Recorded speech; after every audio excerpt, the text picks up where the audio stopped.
പ്രധാനപ്പെട്ട വാർത്തയിലേക്കാണ്. ആന്ധ്രയിൽ ട്രെയിനിൽ തീപിടിച്ച ഒരു മരണം. ടാറ്റാനഗർ എക്സ്പ്രസിലാണ് തീപിടുത്തം ഉണ്ടായിരിക്കുന്നത്. 2 AC കോച്ചിലാണ് തീപിടിച്ചത്.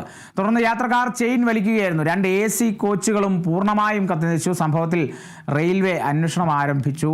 ആന്ധ്രയിലാണ് ട്രെയിനിൽ തീപിടിച്ചത്. ഒരു മരണം ഉണ്ടായിരിക്കുന്നു. ടാറ്റാനഗർ എക്സ്പ്രസിലാണ് ഈ തീപിടുത്തം ഉണ്ടായത്. കാരണം എന്താണെന്നുള്ളത് വ്യക്തമല്ല. ആ തീപിടുത്തത്തിൻ്റെ ദൃശ്യങ്ങൾ നമുക്ക് കാണാം.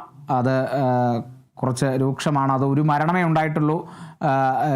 2 AC കോച്ചിലാണ് ഈ തീപിടുത്തം ഉണ്ടായത്. യാത്രക്കാർ ചെയിൻ വലിക്കുകയായിരുന്നു. പിന്നീട് അവർ പുറത്തേക്ക് ഇറങ്ങി എന്നുള്ളത് തോന്നുന്നു. എന്നാൽ ഒരു മരണം, ആളപായമുണ്ടായി, ഒരു മരണം സംഭവിച്ചിരിക്കുന്നു. ആ മരിച്ച വ്യക്തിയെ സംബന്ധിച്ചുള്ള വിവരങ്ങളൊക്കെ അല്പസമയത്തിനകം തന്നെ പുറത്തു വരും.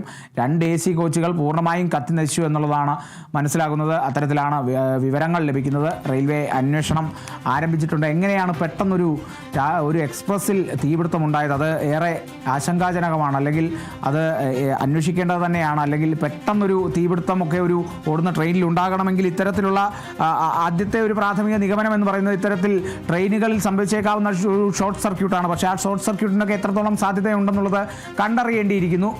ടാറ്റാനഗർ എക്സ്പ്രസ്സിലാണ് ഈ ഒരു തീപിടുത്തം ഉണ്ടായത്. AC കോച്ചിലാണ്, 2 AC കോച്ചിലാണ് തീപിടുത്തത്. അതാണ് ഈ ഷോർട്ട് സർക്യൂട്ടിൻ്റെ സാധ്യത ഏറെ കൂട്ടുന്നത്. പ്രാഥമിക നിഗമനങ്ങൾ വരട്ടെ. നമുക്ക് പൂർണ്ണമായ ഒരു നിഗമനത്തിലേക്ക് എത്താൻ സാധിക്കില്ല. അധികൃതരുടെ ഒരു പ്രാഥമിക നിഗമനം എത്തിയതിന് ശേഷം നമുക്ക് അത്തരത്തിലുള്ള നിഗമനങ്ങളിലേക്കോ സ്ഥിരീകരണങ്ങളിലേക്കും ഒക്കെ എത്താൻ സാധിക്കും. എന്തായാലും യാത്രക്കാർ പെട്ടെന്ന് ചെയിൻ വലിച്ച് നിർത്തിയത് കൊണ്ട് കൂടുതൽ അപായങ്ങൾ, കൂടുതൽ ആളപായങ്ങൾ ഉണ്ടായിട്ടില്ല എന്നുള്ളതാണ്. എന്നിരുന്നാലും ഒരു മരണം ഉണ്ടായിരിക്കുന്നു. 2 AC കോച്ചുകളും പൂർണ്ണമായും കത്തി നശിച്ചൊരു സാഹചര്യമാണ് നിലവിൽ. ഈ ഒരു സംഭവത്തിൽ റെയിൽവേ അന്വേഷണം ആരംഭിച്ചിട്ടുണ്ട്.